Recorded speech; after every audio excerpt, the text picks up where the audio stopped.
Thanks for staying with us. We're still discussing cats. Why do Nigerians or Africans in general have an issue with cats? And before the break, I was talking about the issue of empathy. The fact that when you see people love animals, are selfless, they care for. We see them in movies, you see them in different parts of the world where they are selfless and they care so much about another being, either it being human or not a human being, and see how we here respond to even ourselves, regardless of an animal. How you treat your houseboy is you comparing that to even your children, even people are the animals. It's probably going to be worse. So the point is, could we begin to review how we are as a people? Maybe this is not about the fear of cats. It's about how we choose to treat the next person. The fact that we're not empathetic, the fact that we don't care, it's about us, and we don't feel the need to give love and show care to others. Yeah. So there's something we do in therapy. Maybe you're struggling with a very selfish person, or you are a selfish person, and you're looking at finding ways to be better. We always advise you to get a pet. It could be a cat, it could be a dog, it could be something that is vulnerable and helpless, that will not pay you. Yes, that will not pay you anything in return. And then you learn how to nurture that person, and that takes you away from being self-absorbed. It's a therapy that we give to people. But I also want to say something that I totally agree with Tope, that you cannot, judge another person's worldview. We all have our different maps of life, and we judge from where we see what we have experienced, what we have, accumulated over the years. Many of the things running our lives, in fact, from the age of 35, everything that is running your life is a set of habits. A set of habits. Default. Auto. It's on default. It's your subconscious that's actually running your life. So it's your programming. You have been programmed from birth, from childhood, from experiences, from everything that has happened, beliefs, your parents' beliefs, everything that has happened. So many a times we are running with a program that is not our own, originally our own. And in therapy and coaching, they now start asking you which beliefs are really yours. You now have to sit down. Which beliefs have I inherited? And that takes a moment of self-reflection. You are paying attention to your thoughts in the calm of your mind, and then you're not sifting, okay, this belief no be me get them originally. This one no be me get them originally. This one no be me get them. And then you start sifting and removing all those things. We in Africa, I like what you said, we have to reorient ourselves. We have demonized vultures. Yeah. Once you see vulture, we call it in my place, Udene. Everybody's running. I say why I'm not a book for the matter. Yes, we have demonized owls. We have demonized many animals. Bats, uncle. Once you see a bat, that one is God forbid. Everybody is shaking. They have sent somebody. Yeah. In 2025, we need to sit down and ask ourselves, as a Christian, let me just dwell on that because I want to believe that these people are Christians. I don't know. But as a Christian, you have the Holy Spirit with you. You walk with God. You're constantly praying and communicating with God. You are supposed to be above principalities and powers. Why are you so shaken of a small animal that you can look and say, okay, there's one spirit there, my friend, will you disappear? This place is not for you. And that's it. And the spirit leaves and goes. So the sort of Christianity that we're preaching is the sort that does not empower us, but keeps us in bondage. We're constantly afraid of what we do not understand. And that's not the sort of Christianity I want to give to my children or to any young person around me. That's on one hand.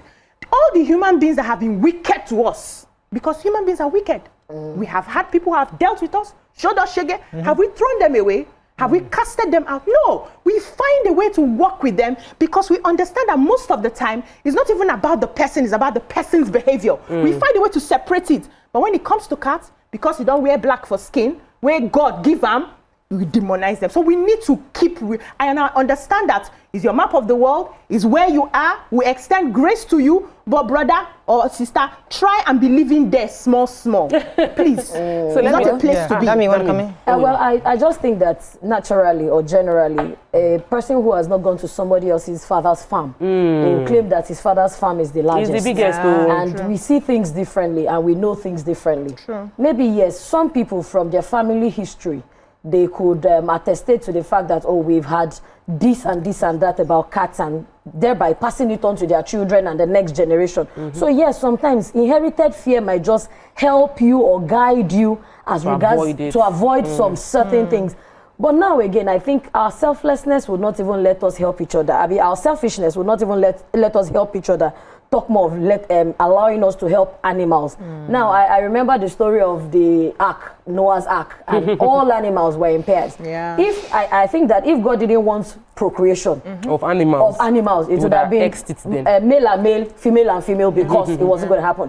But the fact that I always say something, I say, you see, in Nigeria, we have eaten all our Nat Geo wide. We cannot have it because even these cats that we are talking about, people eat them.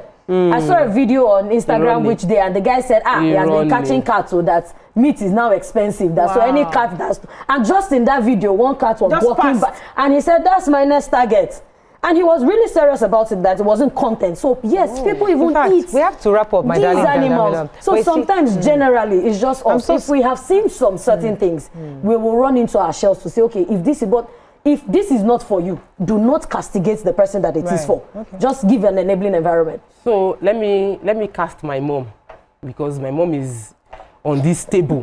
Sitting pretty. Yes, she's sitting pretty. My mom's sister was like that too. Yeah, sitting pretty on this table. And I remember the rebel in me just never accepted that fear. And that's because I knew God for myself. We would go to vigil in Okebukum, CAC. You God for yourself. And we're coming back from the vigil. We walk all the way to a mode of extension. And we just came from heavy duty prayer. And one bird is flying. They said there was a day my mom was like, this bird has been following us. And I said, Mommy, there is no bird after the prayer that we have prayed that can follow us. If that bird tries, the bird would die. I said, Mommy, you need to drop this fear. If the cockroach comes into the room, if that lizard is walking, that war gecko, that the power of God inside you, I say, he that is in you is greater than he that is in the world. Yeah. You need to be speaking that faith out and binding the fear, because we have inherited fears from the generations. People we don't know. The fear is in our DNA. The fear of animal is in our DNA. So we need a conscious effort to speak faith and speak life, so that we don't pass on that trauma to our children. Let me put my husband on this table also, because some years ago also in our old house, birds will be passing. I'm trying to sleep. Brother is binding and casting. And I'm like, it's a freaking bird. It's an owl. It's trying to pass. He's pulling down. You are not letting us sleep. It's casting. And I'm like, bro, man, I'm trying to sleep. Bro, please. I'm trying to. He's always binding. And sometimes he'll go from the room to outside to everywhere and starts inside the whole house. I'm like, bro. Now, do you know? Okay. So I'm connecting to what you say. Is that fear? Yes. Is that inherited fear that we constantly feel as if once a natural occurrence that should happen, a bird should fly at night, certain birds fly, but you as a human being, you now begin to think that they're chasing you, and they're not chasing anybody. Do you know that the sounds those birds make calm a troubled mind? We use it in therapy. We collect the sounds the birds are making, the sounds the sea is making. We collect it and it calms the mind. In meditation, it is used to calm. There's a way I'm feeling. I want to go to the park. I just want to hear the birds. My head calms down. We don't have this understanding. In fact, at some point, my house, there's always a part of the house where birds will come and poo. I always like that place because I see them as they are bringing fruitfulness to me. They're bringing blessings. They considered me okay for them to build a nest in my penthouse, in my balcony, penthouse balcony. They always build a nest there, and they always poo there. We clean it with joy. I sit there, I meditate, and I go. And there's nothing has happened. But funny enough, if I'm on this bird pooing, some people believe mythologically that it is blessing. Yes. Just the way my mom feels anytime she sees a spider. She says that is the reason we don't have money. Kill the spider. Look for the spider. Thank you. My mother-in-law has an issue with wall geckos. The poor guys, they're always killing them. When I was growing up, they don't kill wall geckos. Once I see one, I know somebody's pregnant in the house. Wall geckos eat the insects. I told my kids, I have to make them understand, because grandma keeps saying, kill it like a guy. I don't. They kill they eat up the insects. So they help you with the mosquitoes. Even in the university, who don't get belly for here? That's the get belly for this. They believe. Somebody will have belly. We have to wrap up. We've not finished this topic because there are many layers. It's a journey that will take a long time. My mom today doesn't have those battle anymore, but I know I've been on that case as a teenager till now. So we have to wrap up. We just wish them the best. Just hope that Nigerians can really understand that cats love animals. Please. I saw those cats, and when I saw their black, I said, I'm looking at Dudusha. Even you knew that. But they are beautiful. Yeah, I have they'll a be cat. beautiful. I would love to Oh. have a cat. You know, but I'm like, hey, that does this not work. Nigerian men, what they? That's all we can take on this segment. When we come back, we'll bring in our guest. Stay with us. We'll be right back.